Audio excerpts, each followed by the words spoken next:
Tayo po ay manalangin. Sa aming dakilang manunubos na gumapi sa kamatayan sa pamamagitan ng kanyang pagkabuhay na maguli, ikaw ay aming lubos na pinapupurihan at pinasasalamatan dahil sa tagumpay na idinulot nito para sa amin. Salamat o aming Panginoon sa walang hanggang pagmamahal mo sa amin sa lahat ng panahon. Hinihiling namin na nawa ang iyong pag-aalalay ng buhay doon sa krus ng Kalbaryo ay magkaroon ng puwang sa aming mga puso upang maramdaman namin ang kapangyarihan ng iyong mapangligtas na gawa na aakay sa amin sa isang matapat na tagasunod mo. At sa gabing ito, nawa samahan niyo kami sa aming patuloy na pag-aaral ng iyong salita at sa aming sama-samang paglapit sa iyo sa pamamagitan ng pananalangin. Ito ang aming samot panalangin sa pangalan ni Jesus na aming tagapagligtas. Amen. Atin nung babasahin mula sa 2 Kronika, Kapitulo 7, talatang 13 hanggang sa mga sumusunod. Ganito po ang sinasabi. Kung aking sarhan ang langit, na ano pat huwag magkaroon ng ulan, o kung aking utusan ang mga balang na lamunin ang lupain, o kung ako'y magsugo ng salot sa gitna ng aking bayan, kung ang aking bayan na tinatawag sa pamamagitan ng aking pangalan ay magpakumbaba, dumalangin, at hanapin ang aking mukha, at talikuran ang kanilang masamang lakad, aking ngang didinggin sa langit at ipatatawad ko ang kanilang kasalanan at pagagalingin ko ang kanilang lupain. Talatang 15. Ngayon ang aking mga mata ay didilat at ang aking pakinig ay makikinig sa dalanginan na gagawin sa dakong ito, o sa dalangin na gagawin sa dakong ito. Ito po ay nasa 2 Kronika 7 mula 13 hanggang 15. Tayo po ay manalangin. Panginoong Diyos, tulungan mo pong buksan ang aming paningin sa aming pangangailangan sa panahong ito at sa mga dapat naming gawin upang ang aming mga suliranin na kinakaharap ay hindi lamang madala sa iyo, kundi malunasan. Ito po ang aming dalangin sa pangalan ng Panginoong Hesus. Amen. Ang mga salitang ito ay nabanggit nang matapos makapanalangin si Haring Solomon tungkol sa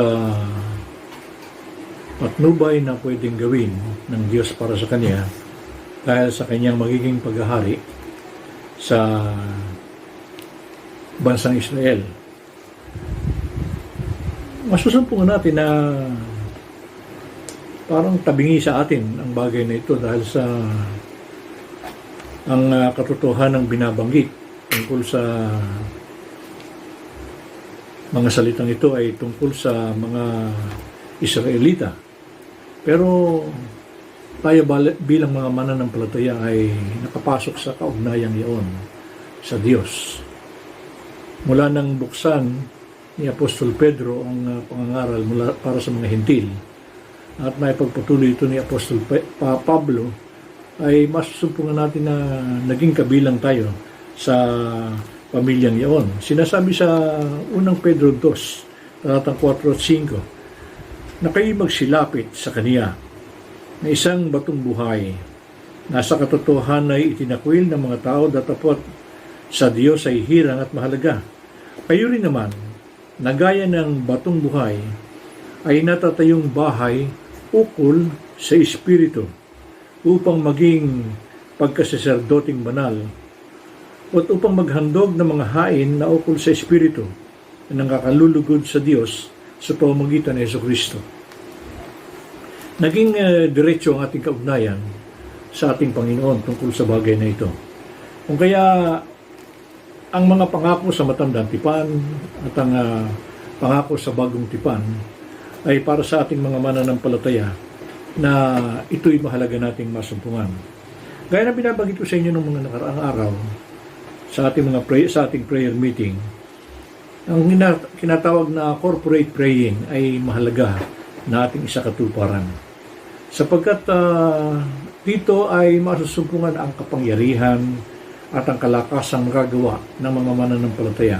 Sinabi ng Panginoon sa kanyang salita sa mga alagad na sa 2 o 3 na nagkakatipon sa aking pangalan, ako'y nasa gitna nila.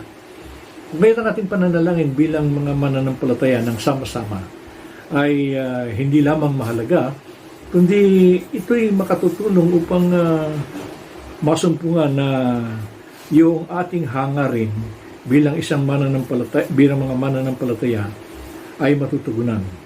Naalala ko yung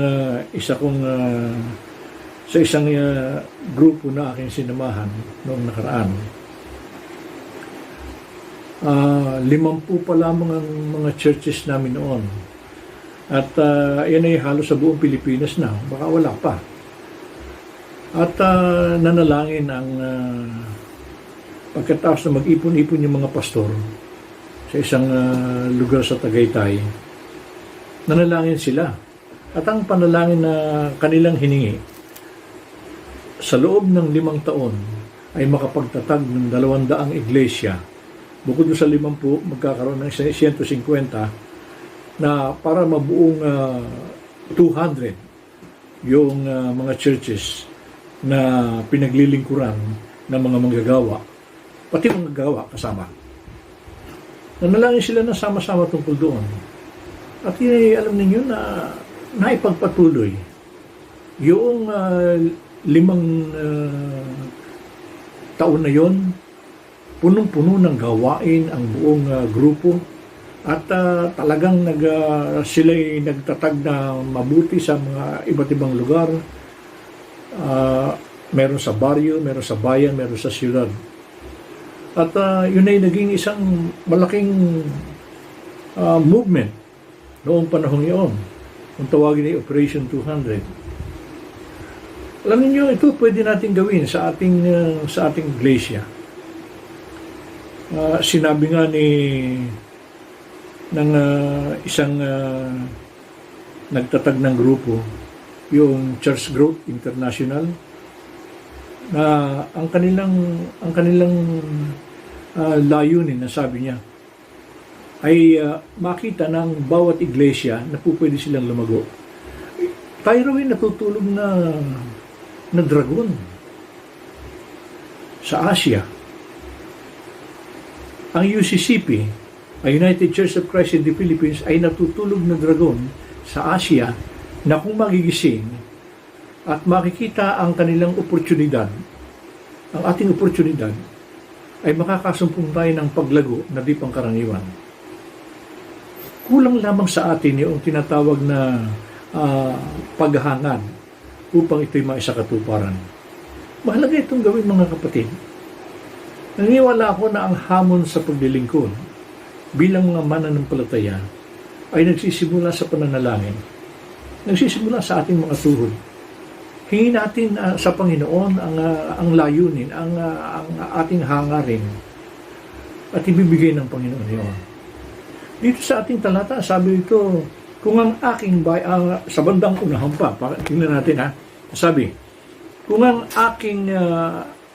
aking sarhan ang langit na anupat huwag magkaroon ng ulan, o kung aking utusan ang mga balang na lamunin ang lupain, o kung ako'y magsugo ng salot sa gitna ng aking bayan, kung ang aking bayan na tinawag sa pamamagitan ng aking pangalan ay magpapakumbaba at dumalangin at hanapin ang aking mukha at talikuran ang kanilang masamang mga lakad, aking didinggin sa langit at ipatatawad ko ang kanilang kasalanan at pagagalingin ko ang kanilang lupain. Alam niyo, ito ang kulang sa ating kalagayan ngayon. Kung ang lahat ng mananampalataya ay magkakaroon ng buong paghahangad na kahit ang pandemic na ito ay hindi magkaroon ng resultang makasisira sa sibilisasyon, masusumpungan natin na po pwedeng pahintuin ng Panginoon ito. Hindi kinakailangang matulad noong nakaraang 100 taon ang bagay na ito na tumagal ng kung ilang taon at pagkatapos ay biglang nawala na lamang. Sinasabi na 100 years ago, that happens. And everybody is wearing mask. Lahat nakamaskara at naglalakad. Pinakita yan sa mga doon sa YouTube. Kung inyong mapapansin. Ito yung mga report na tunay. Every 100 year merong ganitong pandemic na nangyayari. Bubonic plague ang nakaraan. Sinabi sa akin noong isang kapatiran noon na naranasan daw nila sa isang church na pinuntahan. Naranasan daw nila na yung kanilang bayan, dahil maliit lang yung bayan nila eh. Nagpastor ako doon sa lugar na yon. Maliit lang yung bayan at yun daw simbahan ay humintong magkalembang. Dahil pag may namamatay, siyempre nagkakalembang at dinig yun sa buong bayan dahil maliit lang yung lugar nila. Ang ginawa noong simbahan, alam niyo, huminto dahil sa yung mga tao ay natatakot dahil sa nagpapahayag na kapag tumunog ng kampana, mayroong ililibing na naman. Siguro nangyari yan noong unang panahon. Pero hindi kinakailangang maulit ngayon ang bagay na ito. Dapat na masumpungan ng mga mananampalataya natin na tayo tumugon sa ganitong uri ng pangangailangan. At nasa sa atin ang tinatawag na initiative upang ito ay mapigilan. Bilang mga mananampalataya, sabi, magsugo ng salot sa gitna ng aking bayan. Salot na itong ating nararanasan. Itong pandemic na ito. At naniniwala ako na nagiging malaking katakutan sa marami ang bagay na ito. Bagaman tayo mga mananampalataya, hindi natatakot dyan sapagkat ang kamatayan sa atin ay nagbubukas ng panibagong uri ng buhay. At ito'y mahalaga. Pero nakakalungkot din na mangyari na ang ating mga kaibigan at mga kamag-anak ay masawi dahil sa pandemic na ito. Sinasabi lamang na dapat magkaroon ng tamang attitude, tamang layunin, tamang hangarin ang bawat isa. Ang sabi, kung ang aking bayan na tinatawag sa pamamagitan ng aking pangalan ay magpakumbaba at dumalangin at hanapin ang aking mukha at talikuran ang kanilang masamang mga lakad, akin ngang didingin sa langit at ipatatawad ko ang kanilang kasalanan at pagagalingin ko ang kanilang lupain. Mga kaibigan at mga kapatid, ito ang kinakailangan nating makita at maisagawa. Ang corporate praying ay mahalaga nating gawin. Sana maranasan ng mga mananampalataya sa ating buong bayan, sa ating buong bansa, sa buong daigdig, na maging mapanalangin tungkol dito. Na ito ay na hindi katakutan kundi ito'y idalangin na maalis. At ang Panginoon ay mag-aalis niyan. Sinabi niya maliwanag dito, ipatatawad ko ang kanilang kasalanan at pagagalingin ko ang kanilang lupain. Kinakailangan nating gawin ang una, tinatawag na ilang bahagi. Sabi, magpakumbaba. Pagkatapos, hanapin ang aking mukha. Hanapin ang mukha ng Diyos. Talikuran ang masamang mga lakad. Anong gagawin ng Panginoon? Didinggin sa langit ang ating panalangin at ipatatawad ang ating mga kasalanan at pagagalingin ang ating lupain. Mga kaibigan, ito mahalaga natin gawin. Maging sa ating iglesia, masumpungan natin ang bagay na ito. Hindi lamang upang isagawa natin ang bagay na ito dahil kailangan natin manalangin, kundi ang ating hangarin ay ito, na ang Panginoon ay gumawa sa ating kalagitnaan, sa ating bansa, sa buong mundo, na ang Panginoon ay pigilin ang pagkasawi ng maraming mga tao at ang pagkalat ng sakit na ito. Hindi lamang masumpungan ng tamang gamot, kundi mismo ang Panginoon ang siyang tumingin at magpakita ng kanyang magagawa sa bagay na ito. Ngunit kinakailangan nating gawin ang ilang bagay. Ang sabi, magpakumbaba, dumalangin, hanapin ang muka at talikuran ang masasamang mga lakad. Mga kaibigan at mga kapatid, ito ang ating gawin. At masusumpungan ninyo na ang Panginoon ay tutulong. At kahit sa ating pamilya, sa ating bansa, sa ating mga iglesia, ay masusumpungan natin ang tunay na lakas. Ang biyaya ng Panginoon ay tutulong upang ipakita sa atin ang kanyang magagawa sa ating kalagitnaan, sa maraming mga tao na ating ninanais na pagpatutuhanan tungkol sa magagawa ng Diyos. Ang Panginoon nagsabi, dapat nating gawin ang bagay na ito. Ang sabi, babasahin kong muli sa inyo, kung akin namang sarahan ang langit at lupa't huwag magkaroon ng ulan, no? Kung aking utusan ang balang na lamunin ang lupain, at kung ako'y magsugo ng salot sa gitna ng aking bayan, kung ang aking bayan na tinatawag sa pamamagitan ng aking pangalan ay magpakumbaba, dumalangin, hanapin ang aking mukha, at talikuran ang kanilang masasamang mga lakad, akin ngang didinggin sa langit. Ipatatawad ko ang kanilang kasalanan at pakikinggan ko, pagagalingin ko ang kanilang lupain. Ito ang gawin natin panalangin, na ang Panginoon ang tumulong para sa ating kalagayan ngayon.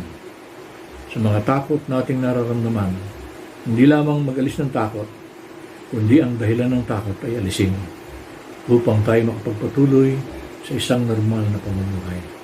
Maraming nagsasabing hindi na magiging normal ang hinaharap, pero ang Panginoon ang tutulong upang makita natin kung ano ang dapat gawin at kung ano ang kayang gawin ng Diyos para sa atin. Tayo po ay dumako sa ating sama-samang pananalangin. Dalhin natin sa Panginoon ang ating mga pasasalamat sa natapos nating gawain ng Kwaresma, sa sama-samang pagbabahagi na ng mga kakayahan upang maipagdiwang natin ang ating mga gawain ito na may buong kagalakan at kahulugan sa ating buhay pananampalataya. Pasalamatan natin ang Panginoon sa patuloy na kalakasan na kaloob niya sa atin, sa pagsama niya sa atin, sa ating mga lakbayin sa araw-araw. Salamat din sa Panginoon sa patuloy niyang bibigay sa atin ng lakas upang magpatuloy sa ating mga gawain, sa ating lakbayin na may buong pagtitiwala na ang Diyos ay lagi nating kasama sa ating mga gawain sa araw-araw.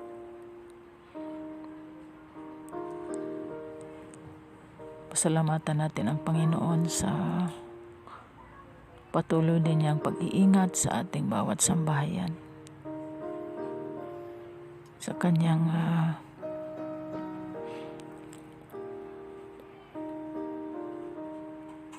pang-araw-araw na provision sa atin, sa ating mga pangangailangan.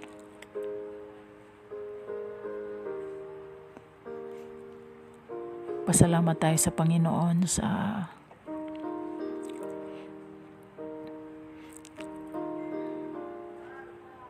ating nagpapatuloy na mga gawain magpasa hanggang ngayon. Pasalamatan din natin ang Panginoon sa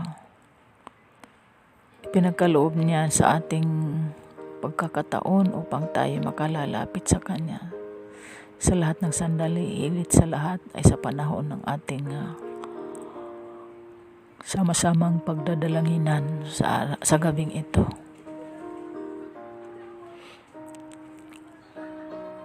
Ating pinasasalamatan maging ang kalakasang dulot niya sa ating mga kapatid na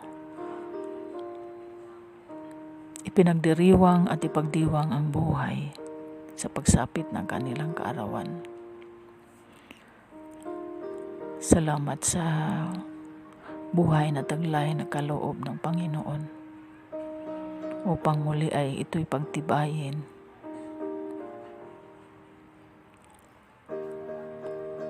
at nang masigit nilang mararanasan ang patuloy na pangunguna ng Diyos sa kanilang mga buhay.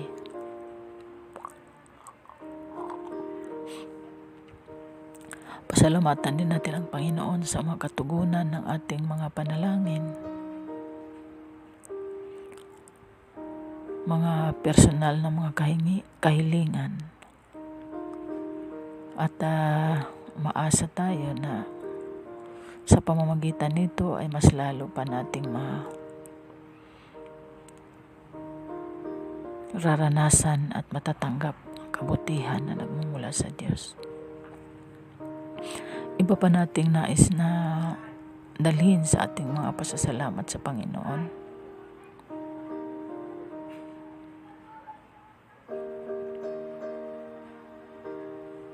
Ngayon po ay dumako tayo sa ating panalangin kahilingan. Patuloy nating dalhin sa Panginoon ang ating kalalagayan. Bagamat tayo ay napuno ng mga alalahanin, ating ipanalangin na bigyan pa tayo ng dagdag pangkalakasan,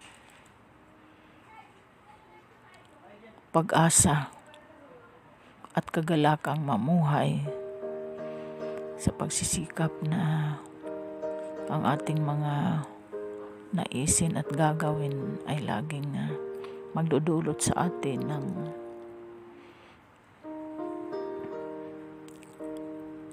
masigit pang pagnanais na mapaglingkuran ng ating Panginoon. Ating patuloy na ipanalangin ang ating mga kapatid na nasa karamdaman. Ang patuloy na kalakasan nawa ang igawad ng Panginoon sa kanila.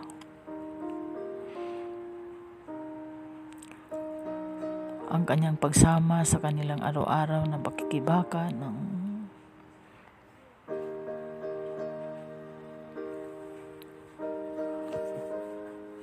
pagnanais na mapanatili ang maibalik ang kalakasan nawa ay ito ipagkaloob ng Panginoon at yan ang ating kahilingan sa Diyos. Ating ipanalangin ang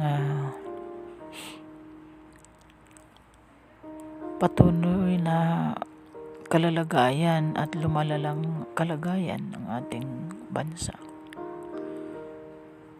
sa maraming aspeto ng kanyang kalalagayan. Ipanalangin natin na nawa ang ating mga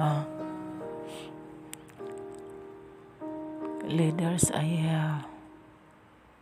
patuloy na pagliwanagan ng ating Panginoon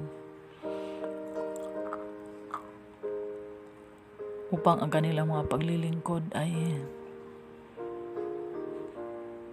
mararamdaman at mararanasan, matatanggap ng mas nakararami. Idalangin natin ang mga marami pang mga taong nagnanais na makapaglingkod sa iba.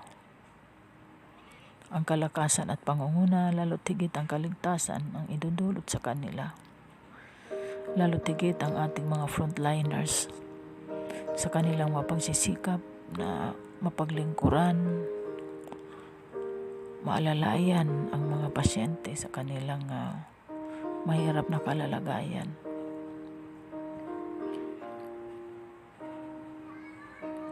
Ilukob nawa sa kanila ang sa pamamagitan ng dugo, banal na dugo ng ating Panginoon, ay lukuban sila ng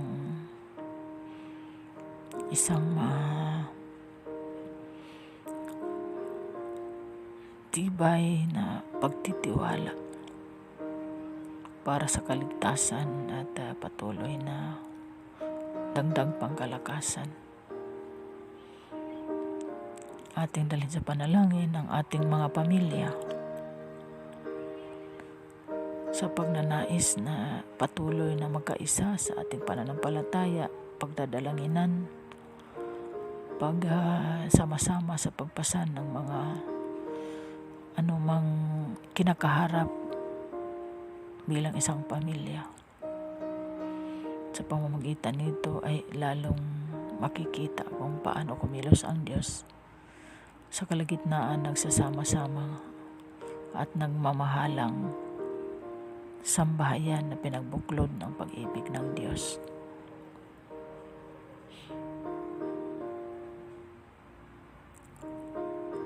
Ating ipanalangin patuloy ang ating iglesia sa kanyang pagsisikap na maabot at mapaglingkuran ang kaaniban. At ganito rin ang ating panalangin para sa ating komperensya, maging sa kabuuan ng ating United Church of Christ in the Philippines. Panalangin natin na patuloy tayong pagkaisahin sa ating mga diwa upang ang ating mga tunguhin ng pagtugon sa pangangailangan ng kalakhang membership ng ating simbahan. Ay ganon din ang kasapatan ng ating paglilingkod, paghayo upang mapaglingkuran ang ating kapwa, ang ating pamayanan sa isang paglilingkod na nakabatay sa naisin ng ating Diyos na naisapamuhay at naipakita sa buhay ng ating Panginoong Hesus.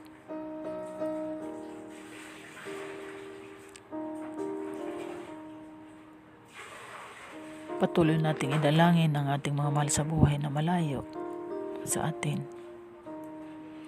Nawang patuloy na pag-iingat, paggabay, ang igawad sa kanila.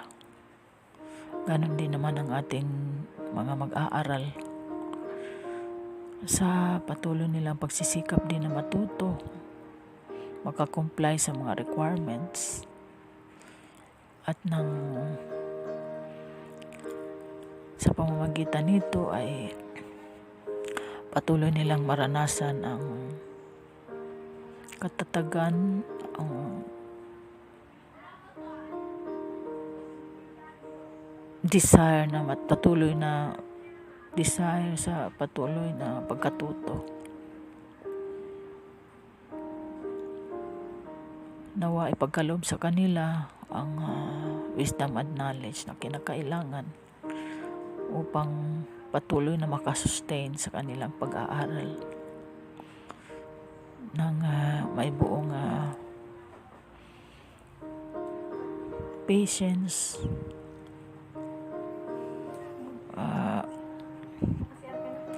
patuloy na pagiging resourceful sa anumang mga dapat na kanilang isasagawa.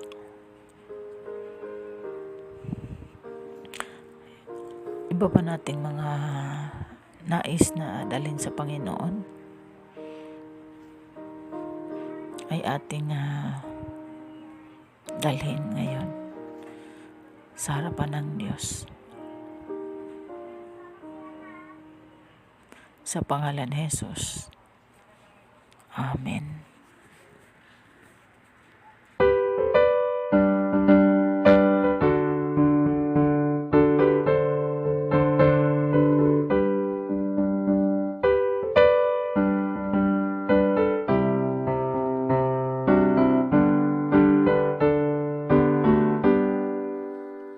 Kay Jesus lapit ang may sala, kaligtas ay nasa Kaniya, at alimangan mo't pita, matatagpuan mo't widwi na. Kay Jesus lapit na, at sa Kaniya ay ligtas ka. Kay Jesus dulog na, at sa Kanya'y may buhay ka.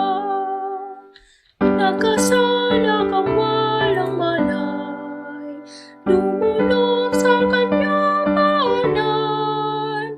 Kay Jesus mo matatagpuan ang mithi mong kapatawaran. Kay Jesus lapit na, at sa Kanya ay ligtas ka. Kay Jesus dulog na, at sa Kanya ay may buhay ka. Tayo po'y manalangin. Panginoon, nagpapasalamat kami dahil itunuturo mo sa amin na hindi lamang kami manalangin, kundi gawin namin ang pinakamatapang na magagawa namin tungkol sa aming panalangin. Tiyakin namin ang aming kahilingan. Sinabi mo, Panginoon, na kahit dumating ang mga salot at ang pagtigil ng ulan at ang pagsira sa mga pananim, ang lahat ng ito ay iyong aalisin kung makikita lamang namin ang dapat namin gawin. No, kung kami dadalangin, tatalikuran ang aming kasalanan at susundin ang iyong nais at lalakad sa iyong kalooban, Panginoon, papakinggan mo kami.